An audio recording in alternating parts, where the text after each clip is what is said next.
What's going on, guys? Welcome back to BlackTideTV, bringing you the best of all things gaming each and every day. Today I've got a bonus video for you, and in this bonus video we are playing Fallout 4. Yes, we have finally made a Fallout Friday video. I've been teasing this for a little bit over a month now. I finally got around to grabbing some Fallout gameplay for us. I've restarted the game. I am right at the very beginning. We're in Sanctuary right now.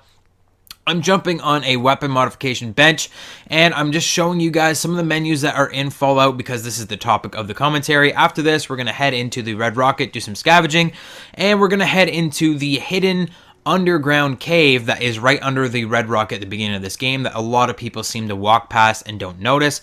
So just a little hint there, if you have missed that in your Fallout playthrough, make sure you head back and check it out. But for now, let's jump right into the commentary. I have decided to make a hybrid commentary today for our first Fallout video.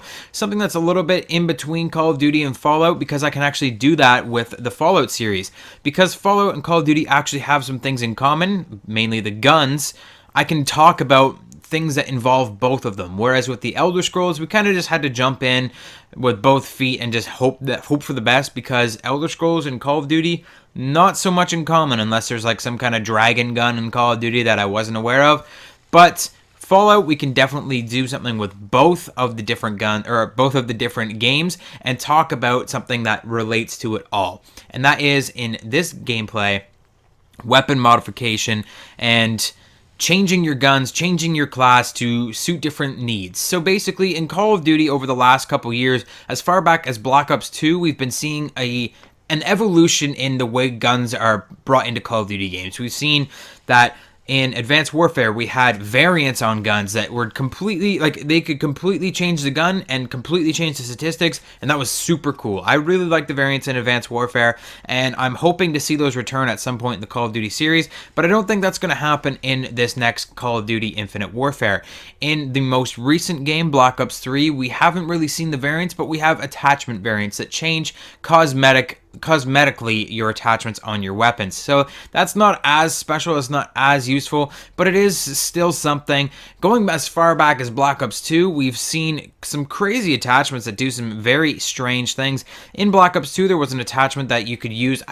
What it was called just completely escapes me at this point, but you could actually use it to switch between what kind of fire rate you wanted to use on a weapon. So you could use like the FAL, and when you fired that weapon, it was a single shot. It was semi-automatic, but you could use this attachment and turn it into a fully automatic weapon, which was just amazing. It was unstoppable like that, and it was really, really cool, and I'd like to see that return as well. Unfortunately, that was basically seen as overpowered. A lot of people in the competitive community complained about it. It got banned from competitive. It was harsh. They were harsh on that attachment after it came out, but I'd like to see some kind of change to it so that it could come back in a certain way via, well, no, I shouldn't say via, it's not going to come back by Fallout, but it's going to, I hope it comes back similar to how Fallout handles its weapon modification. So as you saw at the beginning of this video, I was running through the weapon bench, and you can basically make anything you want in Fallout, as well, especially if you add in mods, but even in the base game, you can make your gun into anything you want just by changing up the attachments. So you can actually change the receiver of the weapon so that you can have a semi-automatic pistol. You can change that receiver to a fully automatic. You can change it so it does a little bit more damage. You can change it so that it takes a different type of ammunition that does more damage but maybe slower. There's always a positive and a negative to different attachments in this game. There's always a reason for choosing to use a light receiver or a heavy receiver, for choosing to use a rifle or a pistol, which you can make as well. You can have a pistol and turn it into a rifle by extending the stock. You can have a pistol, or you can have a rifle and turn it into a sniper rifle by adding a longer barrel and adding a scope. So that's what I really love about the Fallout series, about Fallout 4 in particular, because you can make any gun into anything, and that is so cool. I'd love to see that return for a Call of Duty game rather than just a Fallout game, because in Call of Duty, attachments are good, but they're not that amazing. Attachments will give you the upper hand in certain situations, but there's never any downside to attachments. It's always just like, the more attachments you can fit on your gun, the better. And I don't really like that much, because there's downsides to attachments as well.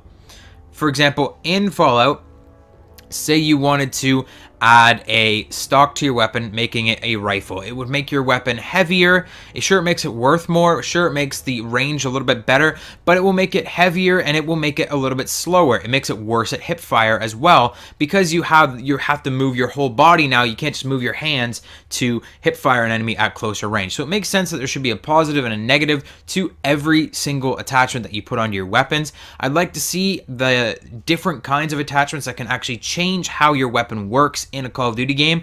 For example, we have in Call of Duty games, we have burst fire weapons. We have energy weapons, and we have like shotguns. For example, we have fully automatic shotguns, we have pump shotguns, we have lever action shotguns, we have bolt action sniper. Like, there's all these different types of weapon, but you can't change that. Whereas in real life, if you really wanted to, you can change the receiver of a weapon. You can change how a weapon works. You can change the ammunition that you're using in a weapon. Say you're using a shotgun. If I wanted my shotgun to do a little bit more damage, have a little bit more kick, I can use a slug instead of using buckshot. So I'd like to see in Call of Duty the same kind of weapon modification that we have in Fallout, where you can change any gun to be anything. So you can make that semi-automatic, that standardly semi-automatic weapon into a fully automatic weapon. Sure, it'll reduce the damage on that semi-automatic weapon. It won't kill in one shot or in 2 shots anymore. It'll take 4 shots to kill, but it is fully automatic now, and it will be better at close range. It'll be better for engaging multiple enemies. It'll be better if you're not as good